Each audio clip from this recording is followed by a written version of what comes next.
Hi there, and welcome to our new show, Common Sense with Randy Gilbert. This will be a show that we take a look at the issues that affect Hennepin County and our area from different perspectives. Today I'm happy to have two commissioners that represent our area, Commissioner Jan Callison. Hello. Thanks for being here, Commissioner. Pleased to be here. And Commissioner Jeff Johnson. Jeff, thank you for coming. Yeah, thanks for doing this. A little background on both of you for our viewers. Many of them don't know that we even have county commissioners. So, Jan, before you were a county commissioner, you were mayor of Minnetonka, council member of Minnetonka, planning commissioner chair, and a host of other things even before that with the city of Minnetonka and some other issues around there. So thank you for stepping up and being our commissioner. I'm pleased to play that role. To play that role. It's a great and position to have. You're my commissioner as well. Right. So, and I also want to point out that you will now be the chairperson of the board this year, which is a great honor. So congratulations to you, Thank Jan. you. And Jeff, you come to county commissioner. First, you were the gubernatorial candidate last session. And you were representative for 6 years, 6 years? 6 years, yeah. Representing Plymouth and points west out around the lake for a while at least. Right, and you were attorney with Cargill prior to that. Right, that's right. So fantastic. Also, so that the viewers know, District 6 that you represent is basically all the lake cities plus Hopkins and Edina, and Minnetonka. Minnetonka and northern third of Eden Prairie. Okay. So all are part of 16 cities. And so it's a big area. And Jeff, you have a vast area. You stretch basically west, northwest, all around Hennepin County, starting at St. Bonifacius, going all the way up to Champlin. To Champlin, yeah, and essentially just the entire border of northwestern Hennepin County into Plymouth, Champlin, Maple Grove, that area. So it's a big area. It is. It's yeah. a big county. Yeah, it is. It is. What is the square mileage of Hennepin County? I hope you know the answer to that.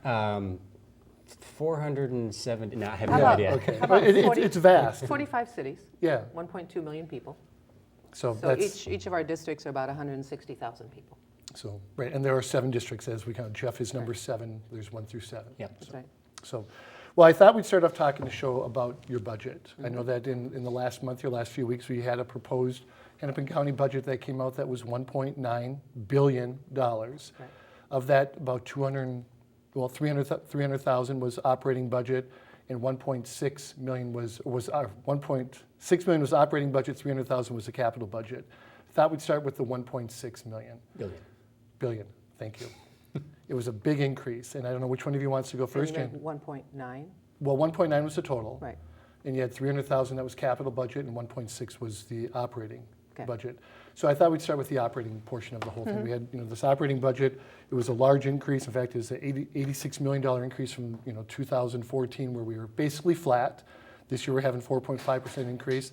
Jan, if you would start, we have this big increase, 80.6 million. What is driving this larger increase, and what drives the major portion of our budget? Well, let me start with where we are in the budget process so that people understand. So when you say we have a proposed $1.9 billion budget, that was proposed by the county administrator.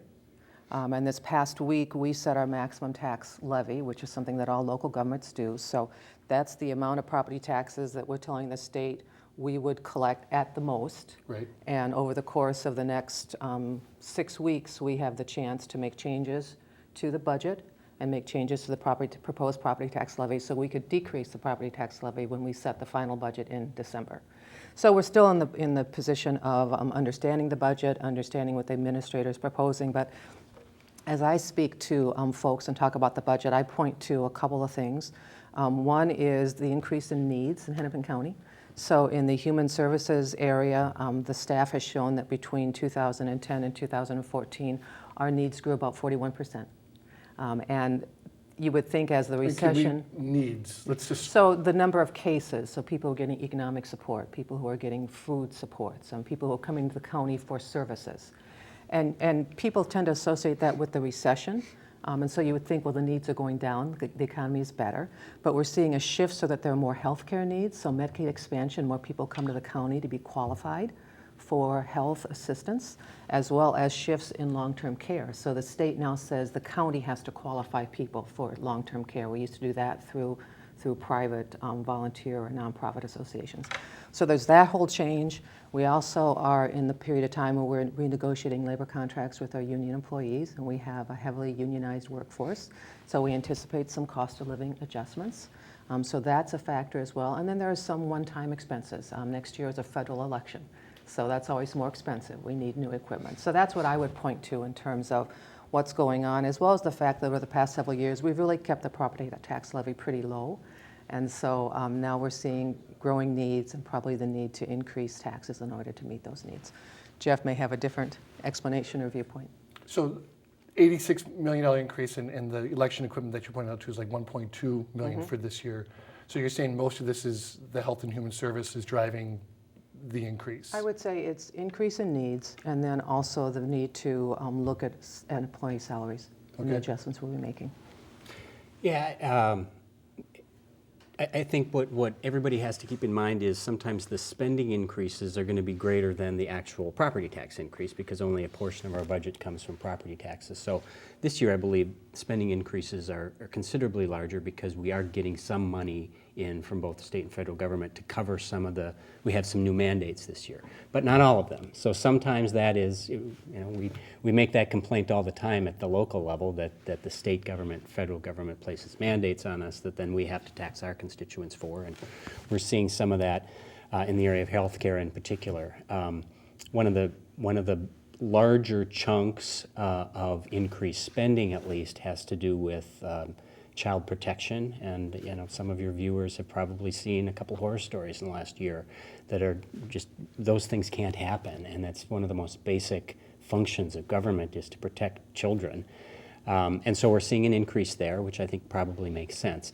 I believe, however, that the tax increase is too large. In fact, I don't think it's necessary because I think even though we do have new expenses that we do have to pay for, I don't think we have a choice when it comes to child protection and obviously the mandates. We need new election equipment. Those things all do add up. But there are other areas of the budget where I don't believe we need to be spending. So my belief has always been that we probably spend too much as it is, and we should be paring back some of the other areas of spending in order to hold the line on property taxes. And what would be one of these areas that you would like to pull back on? A good example would be what we call community works programs, which is essentially it's a transfer of tax dollars from one area of the county to an area of the county, not necessarily always in the same place, but an area where we want to see new economic development. So we'll spend millions or I believe tens of millions of dollars on community works in certain parts of the state, usually in Minneapolis, to say we want to revive this part of the county. It's a nice thing for a lot of people, but I don't think it's necessary. I'm not sure it's necessarily the proper role of government either. So that'd be one example. Okay. With the budget, Jan, and we talked about, is the county the right place for a lot of this work to be happening? Well, I'm not sure if it's the right place. It's the place the state has said the work should be happening. So the system in Minnesota, and I think people often don't understand this, is that we administer the state programs. And that's the system that the state had set. When I was first elected, I thought, well, the state probably does that because local government's better. I mean, I was on the Minnetonka City Council. You're local, you provide better services. Now I suspect it may just be that it's cheaper. So that the way it works when the county administers it for the state is the state sets the rules. I like to say in a sports analogy, state sets the rules, we play the game, but we build the buildings where people come, we pay the employees who offer those services, we buy the computer systems. So all of that goes on the property tax system. We get some state aid, I think that's really county program aid, but it's not necessarily geared to really what we're spending, and that's the sort of aid where the state says one year, well, the budget's a little tight.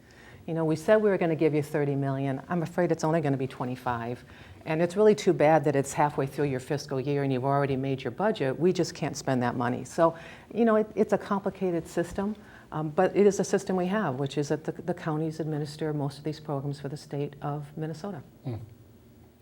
And again, on the same note, and I'm going probably deeper than I need to, do you believe it's government's role to be sponsoring these programs? Do you think there's better ways that we could be doing it, or should it be through the state, as Jan was saying, and administered through the county? It depends on the program. I mean, certainly there's a role for government to provide a safety net for the most vulnerable people in society, children, elderly, people who are disabled. So there's absolutely a role for that. And I think that the system of the state at least partially funding and the counties administering probably makes sense because we're closer to the people than the state is.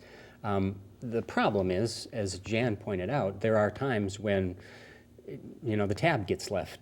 We don't get to make the decisions, but the tab gets left, and we call those unfunded mandates. And The biggest problem with them is they're almost always funded at the start, and then once they're built into the system, the funding starts to dissipate over time, and it adds up. There's also something called maintenance of effort. And the next time your legislators come on, you might want to talk to them about Sure. that. So Yeah. in some cases, the state requires that you cannot reduce the level of money you're spending. So they have these maintenance of efforts that says even if you become more efficient or something changes, you have to keep spending a certain amount of money. So the state also has control in that sense. I also would add that while the county administers these programs, a lot of the services are delivered by nonprofits. So we have an extensive number of nonprofits. I think the nonprofit contracts may be 700 or something. We give money to. Right. So we We don't. don't fund them, but we, We contract with them for services. okay. And it's probably one area, and this is something I think Jeff has worked on, where we could be more deliberate about the outcomes we get from them, where we could avoid duplication. We can probably do more than we've done. But much of the county's work is done through nonprofits that provide the services. And again, I think people don't understand that reality either. So it's not county employees doing a lot of stuff. Oftentimes it's other employees doing work supports and things like that. So an example would be, we may get money from the state, for example, to help people who are out of work find a job. I'm oversimplifying Sure, here, but yes. it could be a program like that. Most of the time, we will use that money to pay a nonprofit, or in many cases, several nonprofits, to serve a certain number of clients. And what Jan mentioned was outcomes, and that's something that I'm always hammering on, is how do we measure whether those nonprofits we're giving taxpayer dollars to are actually doing a good job or not. And sometimes we measure well, and other times we don't measure so well. But in my opinion, we shouldn't just measure, with that example, whether someone got a job or not. We should measure whether they still have that job in a month, or Sure. 3 months, or 6 months. And we've gotten better about that. We have, yeah, it's improving. It's not comprehensive, and I think there's duplication of effort, and sometimes I think we don't know what we want, but we are better about collecting that data so we can make better decisions. But there's still ways to go, I Sure. think. I mean, I think that's fair. $1.7 billion tells you there's probably a way to go. Well, it also tells you there's a lot of need. Sure. So, one of the things that people probably don't realize, we hear 1.9 in a total budget, and we bring that down to 1.6 operating budget. Only 728 million of that is collected via property About taxes. 40%. Right, so it comes, via other sources. But of that $728 million that's collected, over half of that comes from your two districts. Mm-hmm. I mean, from a person who learned that just this week, that seems unbalanced. How do you feel about the fact that over half of that money comes from just two districts and the other 5 spend more than half of that money? Well, I think that's the political reality of almost any unit of taxation. So we are a community, we are Hennepin County, we have a variety of needs, we try and make good decisions, we try and tax on the same principle throughout the county. It's not like the taxing system is different in our two districts. And so I think representing that district, I try and make sure that the money is spent well and that we know what we're getting for it. And it would be terrific if it were a different system in terms of how much money comes out of my district, and I think it's probably not even 50-50 between the two districts. I suspect my district might have a greater proportion. Yeah, it does. But it also is important that the whole county do well. And,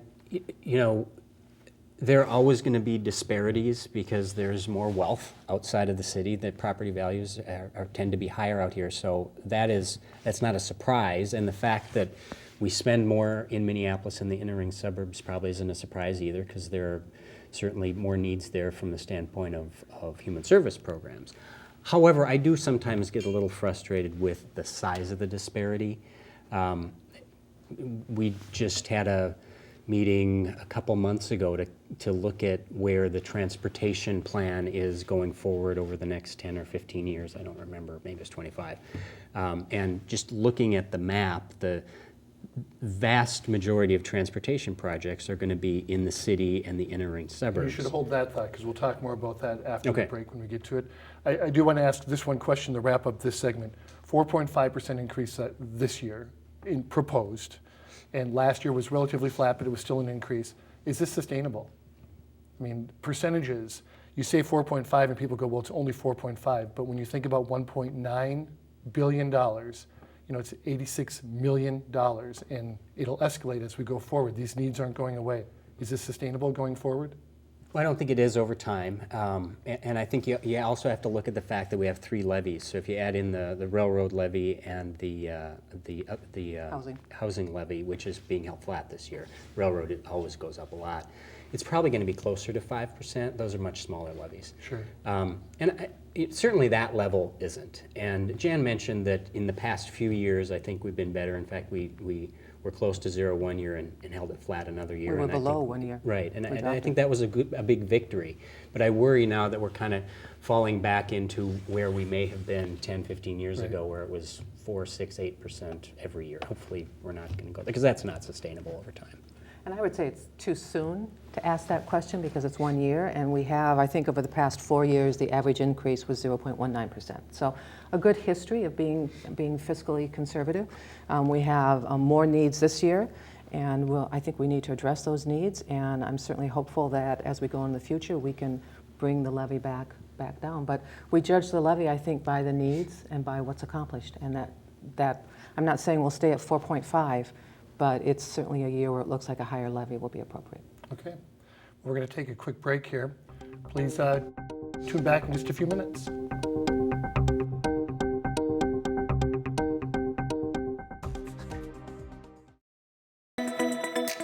LMCC is now on Facebook. Be sure to like or friend us so you can keep up with all the happenings at LMCC or to watch one of our latest videos.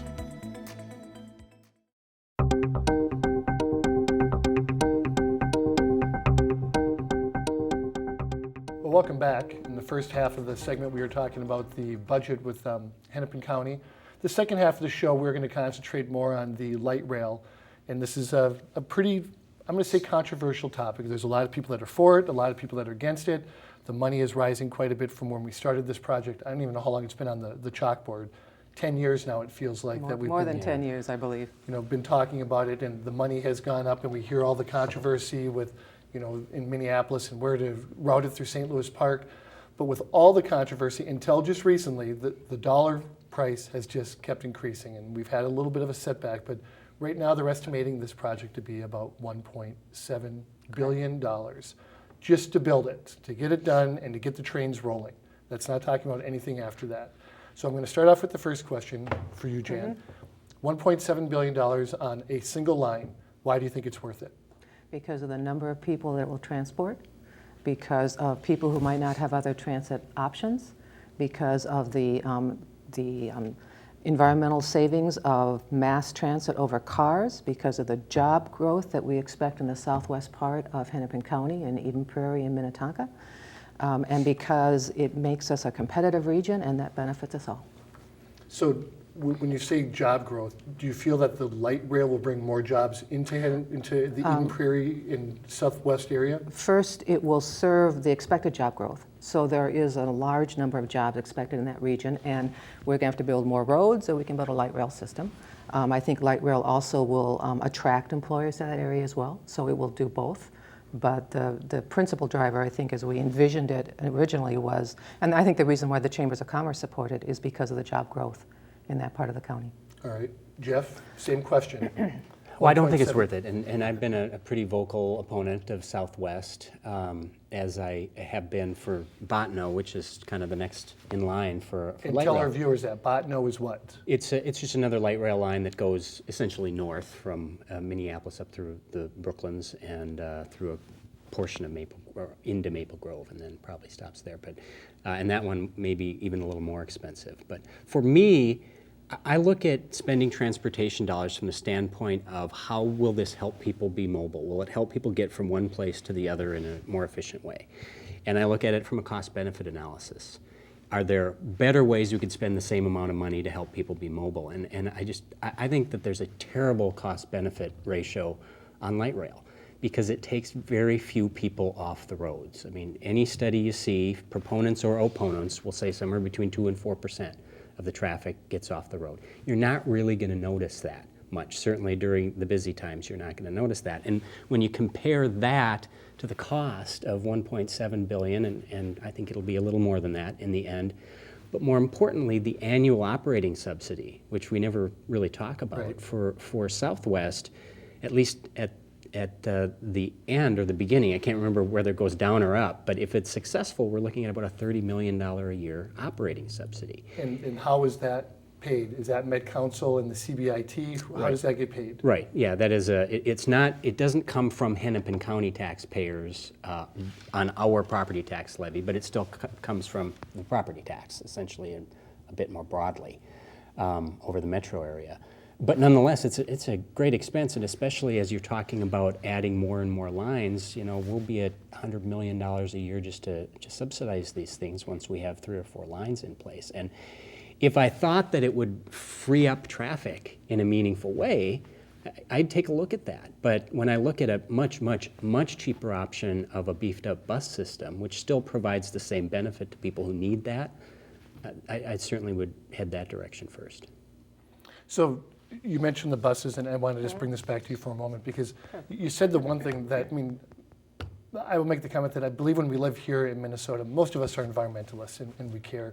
What study do you cite when you say the environmental impact of buses versus trains? Well, I don't think I said buses, certainly cars versus mass transit. Yes. And it's simply the fact that you've got more people on a car, you're taking, or not a car, but I was going to say a wagon, that's the wrong word as well, but you've got more people on a train as opposed to the number of cars. And when I take light rail, if I weren't taking light rail, I would be driving. You're removing cars from the road when people are taking light rail, unless they'd be biking or walking or doing something like that. Some of them would be taking the bus, but buses also emit, so you are improving emissions when you can get people onto mass transit. Okay. So when do we expect to see the light rail completed? Are we still on a holding pattern with this right now? Well, we're in the situation where in the next year we hope to get the full funding grant agreement approved from the federal government. And so the latest word I heard would be an opening date of, I'm going to say 2020, could be 2021, but in the next 4 or 5 years, if that happens in 2016. Okay, and for our viewers so that they're aware, this $1.7 billion isn't borne completely by Hennepin County. Correct. 50% is from a federal grant, but we had this conversation earlier that money from the state and federal goes up and down.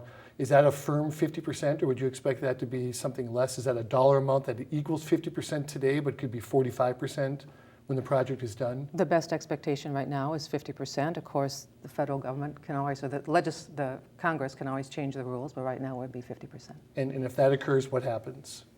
If what occurs? If the federal government comes down and says, well, we're only going to give you now 40%, we continue going forward, and who bears the difference?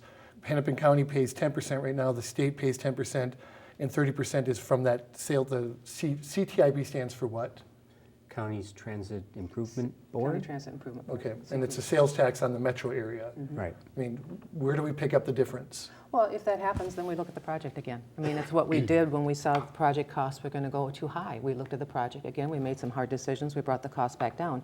If the rules change, we look at the project, and we make hard decisions again if we have to. But right now, the indications are that there'd be a 50% federal grant, federal match, and that's what we're hoping to secure. Randy, I suspect that the federal money will be there. I'd be surprised if it wasn't. There is some question about the state money, though, right now, because Probably a better. that's the one entity that really hasn't put forth a large chunk of their money, or at least made the commitment for that. And if that doesn't happen, then that question arises, because the project doesn't get cheaper just because somebody's not going to pay. And Right. the question becomes then, does someone else pick up that? We'd have to vote on that, whether that happens. And I would make the argument to legislators from this area that if we go ahead and build this line, and the state government does not make its match, or its share, and we have to find local sources, all we've done is taxed our citizens higher. Whereas if the state of Minnesota puts in a 10% share, then we spread the burden of this line across the state, and the state will reap the benefit of higher economic growth as well. So it's appropriate for the state to share in the cost. It's all tax dollars. Well, it is It is tax indeed. dollars, and I always get worried about, that argument. As a mayor, I always struggled with that as well, when people would say, well, the money comes in, the county pays from, well, it's still coming from the individuals. And I think that argument would create an issue with greater Minnesota about why are we paying for a light rail that will never ride. If you look at the flow of money into greater Minnesota, if you talk about my district in Hennepin County, talk about Hennepin County and greater Minnesota, I think greater Minnesota gets a pretty good deal from the metro area. So I'm not overly concerned about Fair that. enough on that statement. So it gets built. Do you think it'll stay 50% being paid by, the CTIB and 50% by Med Council, or do you foresee Hennepin County paying for more? I don't have any basis for speculating on Yeah, that. I don't know. I mean, the legislature, I suppose, could change that. I'm assuming it's up to them. But in the end, I mean, Hennepin County taxpayers are paying a big chunk of both of those organizations anyway. So, the burden is on our constituents pretty heavily. And I like to comment that roads are not free either. I mean, we maintain roads, we Right. build roads. I forget what the St. Croix Bridge is costing. Is it $600 million, $700 million? I mean, that's one bridge. Is that a Right. mile? I think it's 2 miles when it's all. Well, we'll give But it 2 miles. yeah, We'll give right, it 2 miles. But I It's a lot don't. cheaper than a train bridge, though. Yeah. Well, I don't think it's cheaper than a train bridge. The Southwest line is fairly expensive because it has a lot of bridges, and bridges are expensive. They're expensive for roads, and they're expensive for light rail. Right. The difference, though, that I would say, because obviously roads are not free, and you have to build them and you have to maintain them. The difference is everybody in the state of Minnesota relies upon roads. Even if you don't own a car, you need roads for the ambulance to get to your house or the truck to bring groceries to the grocery store that you Right. walk to, whereas a very, very small percentage rely upon a train, a light rail train. And so, yes, they both do cost money, but I think there's a difference. Again, that comes back to the cost-benefit ratio. And here's what I would add. We had a board retreat last week talking about senior population, the growth in the senior population in Hennepin County. One of the statistics that was shared is that, I think this is right, 25% of folks in Hennepin County do not drive. So these are kids, but these are seniors. These are people who are blind. These are people with disabilities. 40%, or 25%, excuse me, do not drive. So what's their method for getting Right. around? Buses. Buses, light rail. Great options. Right, So, exactly. well, I want to thank both of you for being on here. Yeah, We thank could you. have gone on with light rail, but we'll talk more about this because we will have you on again. I would probably think a couple shows down the line, and we can talk more about light rail and the other topics that are happening. But I do want to thank you again. Hennepin County is a very important government entity to this area and the state, and the people need to hear more about it. So I appreciate you coming out, taking a little bit of your time, talking about the budget, talking about LTR. I do want to remind our viewers that if Jan is your commissioner or if Jeff is your commissioner, they always want to hear from you. And if you go, we'll have their emails up here, but you can go to the website, Google them, and let them know your concerns either about the show or anything else that's happening in the county. So I'd like to thank you for joining us on Common Sense. We'll see you the next time.